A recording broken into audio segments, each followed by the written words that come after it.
Hello dear students, in today's class we will do past perfect tense। तो बेटा इसकी identification क्या है? जिन हिंदी सेंटेंसेस के एंड में चुका था, चुके थे, चुकी थी, लिया था, दिया था, ली थी, दी थी, ऐसे वर्ड्स होते हैं, उनको पास्ट परफेक्ट टेंसेस के रूल्स के हिसाब से हम करते हैं। ठीक है, इसके जो रूल्स हैं वो क्या है? सबसे पहले सब्जेक्ट लगता है। Subject I have told you so many times कि उसमें I, we, you, they, he, she, it और नेम, ये सब्जेक्ट्स होते हैं। After that we will apply had, चाहे वो फर्स्ट पर्सन हो, सेकंड पर्सन या थर्ड पर्सन, कोई भी हो, सबके साथ ही हैड लगेगा। After that third form of verb, जैसे प्ले, प्लेड, प्लेड होता है ना, तो लास्ट प्लेड होता है, तो third form of verb apply होगी इसमें। ठीक है, इसको हम एक स्टोरी से समझेंगे तो ज़्यादा अच्छे से समझ आएगा। मान लो ये आपका घर है, ये आपके फ्रेंड का घर है। ठीक है, आप अपने फ्रेंड के घर गए, उसके पापा ने गेट खोला और उन्होंने बताया बेटा वो तो मुकेश तो बाज़ार गया हुआ है। ठीक है, तो फिर आप दोबारा से अपने घर वापस जाते हो और फिर आपकी मम्मा पूछते हैं कि बेटा आप तो मुकेश के घर गए थे, क्या बात होगी? तो आप अपनी मम्मा को बोल रहे हो मुकेश तो बाज़ार गया हुआ था। ठीक है, लेकिन वो आपके सामने बाज़ार नहीं गया। तो इन सेंटेंसेस में जो काम होता है वो आपके सामने नहीं होता है, पहले से ही हो गया। आप जब उसके घर गए तो वो घर पे नहीं था, वो बाज़ार पहले से ही जा चुका था। ठीक है, तो इस सेंटेंसेस में इस टाइप के सेंटेंसेस में हम पास्ट परफेक्ट टेंस को यूज़ करेंगे। ठीक है, मुकेश बाज़ार गया हुआ था, Mukesh had gone to the market. ठीक है, फिर आपकी मम्मा ने कहा उस शॉपकीपर के पास जाओ, किसी शॉपकीपर के पास गया आप और आपको भेजा मम्मा ने, लेकिन वो घर जा चुका था।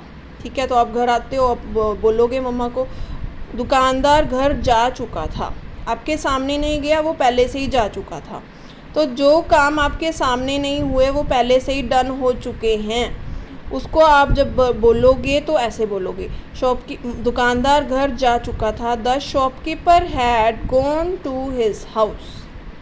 ठीक है, मंदिर गए, मंदिर बंद हो चुका था, द टेम्पल हैड क्लोज्ड। ठीक है, तो जो वर्ब्स होती हैं, काम जो है वो सामने नहीं हुआ, पीछे से हो चुका था, वो पहले से ही हो चुका था, तो उसके लिए हम पास्ट परफेक्ट टेंस यूज़ करेंगे। पापा सो चुके थे, पापा हैड स्लेप्ट। गीता बर्तन धो चुकी थी, गीता हैड वॉश्ड यूटेंसिल्स। ठीक है, तो ये अफर्मेटिव सेंटेंसेस हैं, इसमें आपने क्या करना है, हैड लगाना है और थर्ड फॉर्म गो, वेंट, गोन, थर्ड फॉर्म गोन, इसमें भी gone, close, closed, closed, closed is third form लगाएंगे, हैड प्लस थर्ड फॉर्म। ठीक है, इसमें भी स्लीप, स्लेप्ट, स्लेप्ट, स्लेप्ट जो है थर्ड फॉर्म है, वॉश्ड जो है थर्ड फॉर्म ऑफ वर्ब है, तो third form of verb apply होगा, हैड अप्लाइड होगा। और क्या कब यूज़ करना है कि जो काम पहले से ही ख़त्म हो चुका है। ठीक है, जो काम पहले से ही हो चुका है, आपने वो नहीं देखा, आप कहीं गए, वो वहाँ पे कुछ नहीं मिला, वो नहीं हुआ, या आपके बारे में जैसे मैं पढ़ चुका था, आपकी मम्मा घर आई और आपने बोला, मम्मा ने पूछा कि आपने पढ़ लिया है, पढ़ लिया था, तो आप बोलो मैं तो पढ़ लिया था, मैं तो पहले से ही पढ़ लिया था, तो उसके लिए भी यही यूज़ होगा। ठीक है, ओके। तो नेगेटिव सेंटेंसेस में क्या होगा, इसमें नेगेटिव सेंटेंसेस में आपको पता ही है नोट लगेगा, तो बाकी सब कुछ और कुछ नहीं चेंज करना, जस्ट आपको नोट एडअप कर देना है बीच में। मुकेश बाज़ार नहीं गया हुआ था, Mukesh had not gone to the market. दुकानदार घर नहीं जा चुका था, the shopkeeper had not gone to his house. मंदिर बंद नहीं हो चुका था, the temple had not closed. पापा नहीं सो चुके थे, पापा हैड नॉट स्लेप्ट। तो हमने जस्ट क्या किया, नेगेटिव सेंटेंसेस में नॉट लगा दिया।